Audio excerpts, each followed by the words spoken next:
देखा तुमने?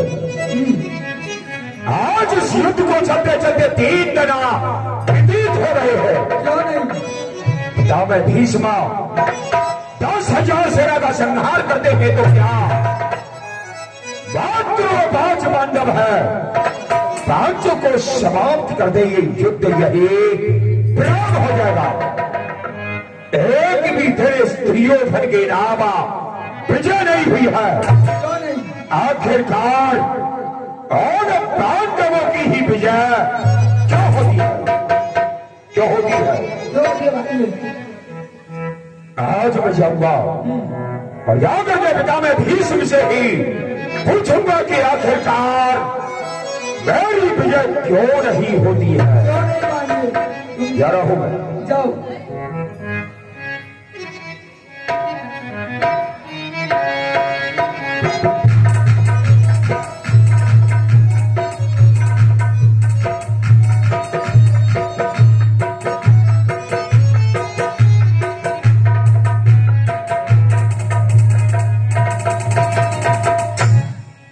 प्रणाम करता हूं पितामह।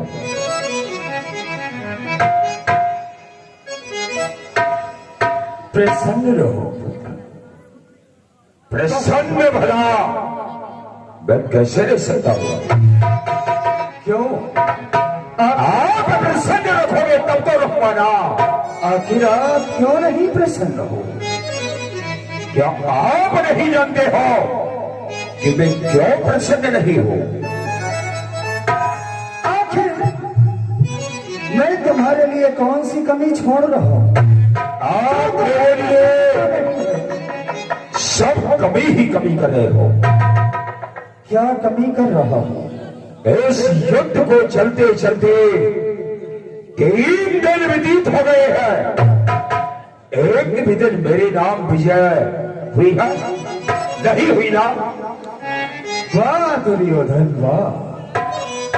अरे दुर्योधन, अभी से इतना घबराना, इतना अकुलाना, ये है ना तुम्हारा लड़कपन दिखाना?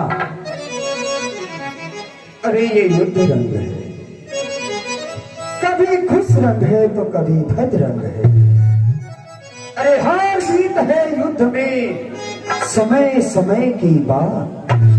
कभी उजेला दिवस है तो कभी अंधेरी रात। आखिर मैं तेरे लिए कौन सी कमी छोड़ रहा हूं? प्रतिदिन 10,000 सेना का सामना करता हूं और उसका सफाया करता हूं, फिर भी कहते हो व्यर्थ कर रहे हो। 10,000 सेना का संहार आपका व्यर्थ है। छत्रियों को वृथा ही विधवा बना रहे हो। वाह! क्या हो सकता है? मात्र वो 5 पांडव है, 5 को धराशाही कर दो, ये युद्ध यही बराबर हो जाएगा। पर ये नहीं मुश्किल है जब तक उनके साथ उनकी अमोघ शक्ति है, तब तक विजय हासिल नहीं हो सकती। यानी कि पांडवों के साथ कोई अमोघ शक्ति है। हाँ, अगर उनके साथ कोई अमोघ शक्ति है तो आप भी तो एक महाशक्ति हो, आप किसी से कम हो गया। वो तो ठीक है, पर तुम्हें ज्ञात होना चाहिए उनके साथ जब तक वो द्वारिकाधीश कृष्ण है। और ये 501 मुद्रा, ये 501 मुद्रा स्वर्गीय श्री शैलेंद्र सिंह यादव बड़े साहब, जिनके सुपुत्र शिवम यादव की तरफ से ये 501 मुद्रा लीला में पुरस्कार के रूप में प्रदान हो रहे हैं। बहुत बहुत धन्यवाद। तब तक मैं क्या कोई भी विजय नहीं दिला सकता।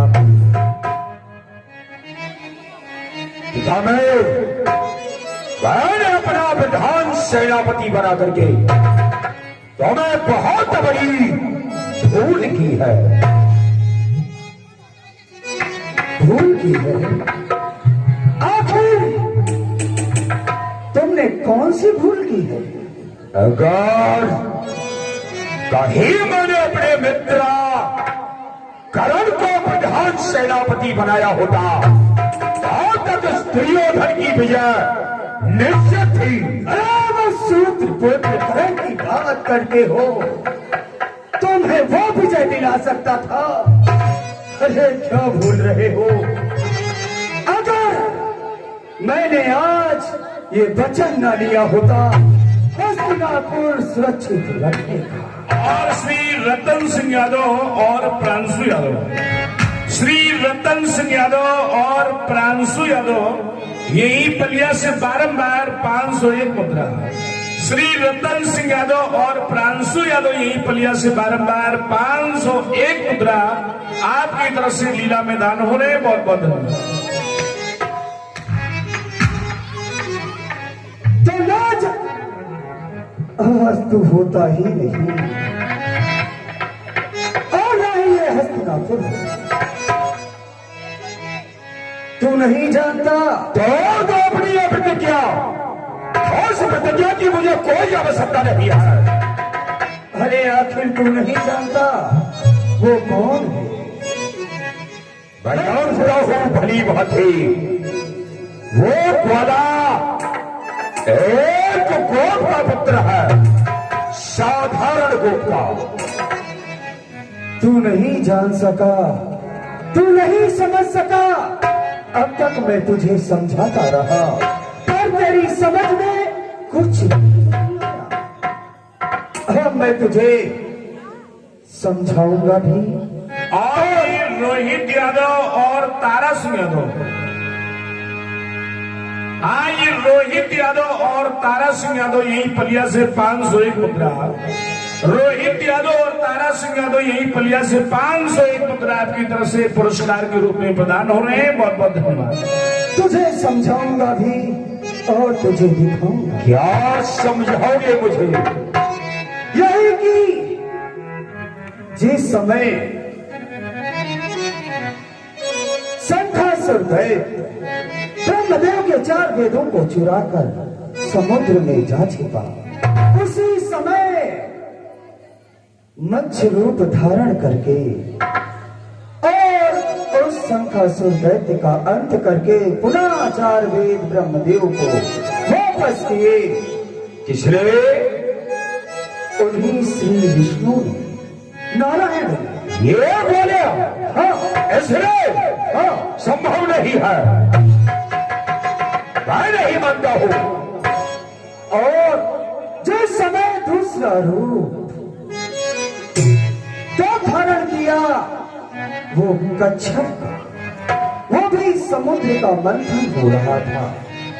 मंदरांचल पर्वत की रई बनाई गई थी, वासुके नाग की नीति बनाई गई थी। एक तरफ देवता, एक तरफ दैत्य।